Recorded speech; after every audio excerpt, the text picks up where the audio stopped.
তাহলে আজকে আমরা এই আহ্বানটা করছি যে বাংলাদেশে আজকে আমাদের সবাইকে গণ অভ্যুত্থানের পক্ষের যত শক্তি আছে সবাইকে আমাদেরকে এই অ্যাসেসমেন্টটা করতে হবে যে গত 17 বছরে যারা মজলুম ছিলেন, যারা আমরা সবাই গণ অভ্যুত্থানের অংশীজন, বিএনপি, ছাত্রদল, যুবদল, জামাত, শিবির, হেফাজত, যত এবি পার্টি, এনসিপির আজকে যারা আছেন সবাই মিলে এইটা মাথায় রাখতে হবে যে আমাদের জাতীয় শত্রু সাপেক্ষে এই রাষ্ট্র গঠনের যে লড়াই, সেই লড়াইটা আমরা সবাই মিলে কিভাবে চাপিয়ে যাব। সরকারকে আহ্বান করছি, আপনারা দয়া করে গণমাধ্যমে কারা কারা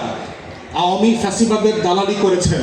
জাতীয়তাবাদী রাজনীতি যারা করেন, জিয়া পরিবার, ইসলামপন্থী রাজনীতি যারা করেছেন, কোনো কারণ ছাড়া যাদেরকে সন্ত্রাসী বানিয়েছেন, জঙ্গি বানিয়েছেন, দিল্লির গোলামি করেছেন, তাদেরকে আইডেন্টিফাই করেন। তারা আজকে হয়তো বিএনপির জন্য বন্ধু সুলভ মনে হচ্ছে, কিন্তু মাথায় রাখবেন এরা কিন্তু বিএনপিকে গত 17 বছর ধরে ছোবল দিয়েছে,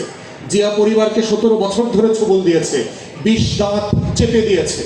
অতএব সেই জায়গায় আমাদের এই শত্রুদেরকে আমরা যেন ভুলে না যাই এবং সবাই মিলে গণ অভ্যুত্থানের অংশীজনের ভিতরে আজকে যে টেনশন তৈরি হচ্ছে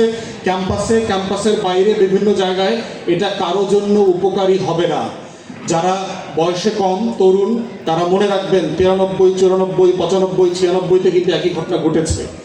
বন্ধু অংশীজন রাজনীতিবিদদের ভিতরে প্রতিযোগিতা থাকবে, প্রতিদ্বন্দ্বিতা থাকবে, ভিন্ন মত থাকবে। সম্মানের সাথে আমরা সবাই ভিন্ন মতকে ডিল করব, কিন্তু এর বাইরে যদি কারো চরিত্র নষ্ট করবার চেষ্টা করা হয়, কাউকে পার্সোনালি আঘাত করা হয়, রাজনীতির বাইরের অরাজনৈতিক শব্দ দিয়ে রাজনীতি করবার চেষ্টা করা হয় এবং সেটাকে কেন্দ্র করে যদি রাজনীতির পরিবেশ নষ্ট হয়, এখানে সহিংসতা ফিরে আসে, এইটা কারো উপকারে আসবে না দিন শেষে।